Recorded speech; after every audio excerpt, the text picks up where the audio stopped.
let's talk about this with our political editor, Peter Cardwell, who joins us right now. Good morning to you. Good morning, Julia. Lots of people are saying, look, you know, it was years ago, let's move on.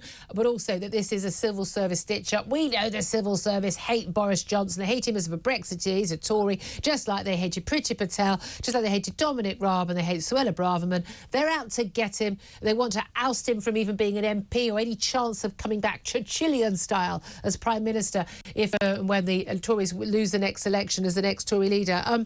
Are those people right? Is it a stitch-up? Oh, don't tell me. Oh, we've lost it. We've lost him. I don't know why we don't just give up. So many tech problems this morning. The joys of internet connections. For Peter Cardwell joining us from his home online. He's completely frozen. I've got to be honest. He's never this quiet in real life. Peter, have we got you back? Never this quiet in real life. Heard that one anyway. The connection was right for that one. Darn, he heard me. Right, is this a stitch-up?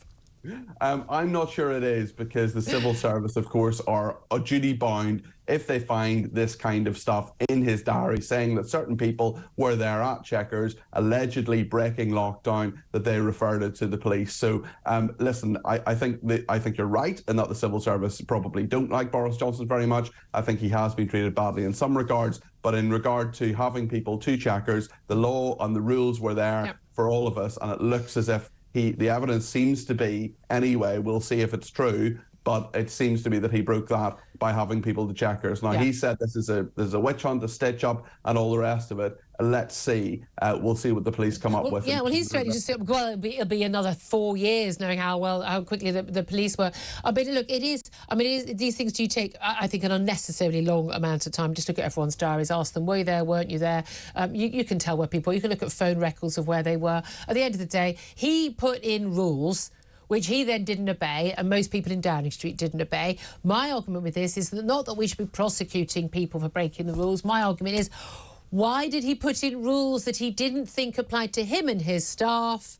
Why did he think it was okay when he thought that we couldn't see loved ones, elderly relatives, people couldn't see grandchildren, they couldn't see boyfriends and girlfriends, they couldn't see close friends if they had only children, lived alone. We didn't have bubbles in the first lockdown, by the way. Children weren't allowed at school because that was necessary to save lives. And if you did anything that, he was, supporting people online. He was saying, I've shopped someone for breaking the law. But he wasn't obeying the law himself. We know he wasn't. That's blatantly obvious. Why did he think the law didn't apply to him and his own staff? And he didn't, because he knew those laws were unnecessary, but he put them in anyway. And that's the bit that I find unforgivable. Do you think that anything's going to be useful that comes out of the COVID inquiry? Because the key thing to remember here, this isn't the Cabinet Office going, let's try and get Boris good and proper. They are paid for by us on behalf of the government to go through all of his records of how decision-making was made to handle the COVID pandemic, and they have found, they believe, evidence of illegal law breaking, and therefore they've handed it to the police. But do you think anything useful is going to come of the COVID inquiry by these sorts of events? I think things will come out of the COVID inquiry that are useful. We'll know a lot more than we do already, and if it wasn't for the COVID inquiry, we wouldn't know this about Boris Johnson. I don't think this is earth-shattering. I don't think it's going to change anything necessarily, but at the same time, people will remember the times when they were told they had to stay at home. The simple instruction, as Boris Johnson put it. Well, why did that apparently not apply to members of his family and friends who could come and visit him at Chequers? So the fairness aspect, I think, will be a big thing for people here. Yes, it was 2 years ago. Does it really matter now? Well, I don't think necessarily there'll be a criminal prosecution as a result of this, but it does show exactly what you're saying, Julia, in terms of saying, why were these rules there in the first place that Boris Johnson didn't think they were necessary for him to actually follow? And again, a lot of people say, well, 2 years ago, 3 years ago, I met a lovely lady yesterday who was telling me about her mother dying in 2021, and after being in hospital, she wasn't allowed to visit her for months on end, and then in a care home, wasn't allowed to visit her, and she could see how she deteriorated in that time in old age. Just say, get over it. 2 or 3 years ago, that's not going to fly for people like that. And there are millions of people who went through something similar with their family members and friends. So, mums, forced to give birth alone and the like without the father of their child with them. Children not going to school. I mean, again, as I keep saying, never forgive, never forget. That's what I say when people make decisions. And as we know from the WhatsApps from Hancock, Isabel Hochshot did a great service. So much more of this was about political, needs and ego rather than following any supposedly the science. Let's talk about whether there is any science involved in the economy, though, because inflation is very much a big story today. Down, thank goodness, from double figures. It got up to 10.4%, the official CPI, down to 10.1% in March. Latest figures for April, just out this morning at 7 o'clock, down to the wonderfully low level of, 8.7. Aren't we all happy and relieved? But it's still incredibly sky-high inflation, and we know that the inflation we've already had is still there. Prices aren't going to fall, are they? People have got less to spend, they've got less money in their pocket, and they're going to continue to have less money in their pocket for quite some time to come. That's right, Julia, and things like food inflation up to nearly 20%. So 8.7%, still very high, not as high as it was. Will people really see the difference in their pockets? I'm not so sure. The interesting thing, of course, as well, is that the Bank of England will be under pressure again, because inflation is high, to put up interest rates again, which they may well do in a few months' time. They're already at 4.5. So there's a lot going on here. There's a lot of financial pressure on people. I think that Rishi Sunak at Prime Minister's Questions today, he's against Keir Starmer again, back from Japan. He will be saying, the economy's moving in the right direction. Yeah. But still at 8.7%, that's still very, very high. And people are going to see prices rise even further. Yeah, indeed. Well, also the Prime Minister is going to be able to point out at BMQs that the IMF, the International Monetary Fund, has upgraded that forecast. They always get these forecasts wrong, everyone does. But that forecast for certainly G7 economies, we were supposed to be having a falling economy and the lowest growth of any G7 country, the biggest economies in the world. But now it's us, I wouldn't say leapfrogging, but finally just above to 6th place. Well done us. No podium place. Above Germany, who will be seeing a fall in their GDP. No wonder they spent something like 12% of their GDP last year on energy alone. I mean, it's unsustainable because, again, pushing for that net zero madness, that's the future for us if we carry on doing it as well.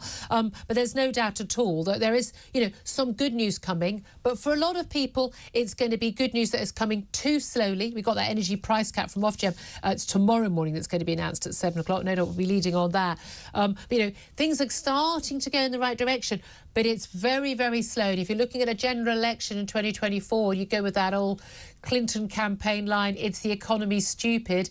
Is the economy moving quickly enough to save Rishi Sunak's skin is the question.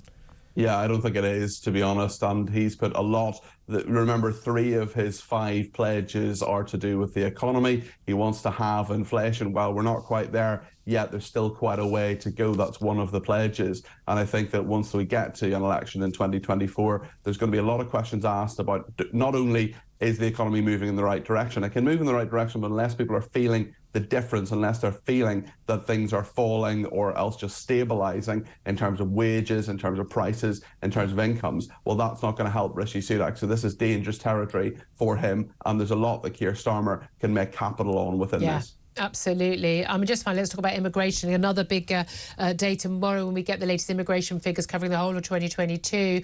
And we're looking at figures, basically, at least net migration to this country of 700,000 more people. It could be as high as 1 million, some are saying, looking at being 1.2 million next year. Huge numbers of people. This, by the way, after we've taken back control post-Brexit. Huge number of those people coming from far, far overseas, not from the EU, but from further overseas. And a large number of those people, yes, we've got people coming from Hong Kong, 200,000 Ukrainians. That has definitely boosted the figures. But we've also got huge number of foreign students, 490,000 roughly last year, with 136,000 dependents and a lot of workers coming in, many of them on lower incomes than the average income in this country. There's no doubt we've been focused on illegal migration, those people coming across on their boats across the channel for the last year really, but actually a lot more attention now is going on the legal migration that the government is, rubber stamping and saying, yes, that's fine. Rishi Sunak today saying we need to bring those numbers down, but why didn't that occur to them before it hit the headlines? Yes, indeed. And I think people were absolutely horrified last year when we had more than 500,000 people legally migrating to this country. People saying, look, we're not necessarily against doctors coming in from India or Australia or whatever, but where are they going to live? Or do we have enough infrastructure? Are there enough school places? Yeah. All these kinds of issues. You know, can we get a GP's appointment? There are lots and lots of issues around immigration. And I think that once they get to these very high levels, 700,000 plus, I'll be down at the Home Office tomorrow morning talking to you, Julia, when they drop at 9:30. Well, I think it's going to be really interesting. And I think there's going to be a lot of pressure on Rishi Sunak, especially he, as a Brexiteer, saying we're going to take back control of our borders. A lot of people just won't feel that has happened. No, well, they won't feel because it hasn't. And again, we often talk about how people feel their perception. It's the reality. Let's talk about how people feel when they, for instance, think that they're a woman when they're not a woman. They're biologically simply not a woman. They are a man. Born a man, that's what they are. Well, Sir Ed Davey says, well, no, they can be a woman. He said yesterday, the Lib Dem leader in an interview, that a woman can, in his words, quite clearly have a penis. Basically aligning himself with Sir Keir Starmer, the Labour leader, on this issue. Rishi Sunak is very clear. I asked him last summer, the leadership contest, is a trans woman a woman? No, was his very decisive answer, the same answer that Liz Truss gave, not a hesitation at all. Lib Dems, though, seem to think that a woman can have a penis. I just don't see this flying with voters as a general rule. No, I think this is risky for Sir Ed Davey, and I think that this is something when he said quite clearly. I mean, I don't think it is clear at all, actually. Have you ever met a woman with a penis? Because I've been in a lot of changing rooms over the years, never come across one of them. I don't think so. I mean, I don't ask every woman I meet whether they have a penis or not, but I'm pretty sure. You did ask me once, I'm sure, quite rightly. Did I? But it is, maybe alcohol was second. But it is utterly bizarre that these things are. We've got real issues in this country, massive issues, and politicians are making, frankly, insane, untrue statements like this, expecting us to take them seriously. Yes, and that is something that I think Liberal Democrat voters will have to think about when they are looking at Sir Ed Davey and thinking about his leadership. It's probably more unsurprising that he says these things than Keir Starmer because he is a Liberal Democrat and because of their sort of philosophy in terms of as a party. But I think if you're looking at swing voters, if you're looking at people who are thinking of voting for the Lib Dems, they may well be put off by this. Absolutely. Peter Cardwell, always good to talk to you. Never put off by you. Look forward to talking to you tomorrow about those immigration figures as well. Our political editor up next. We're going to talk to KC, a barrister in criminal law, about what's going on in Cardiff and also many more stories as well. This is Talk Breakfast.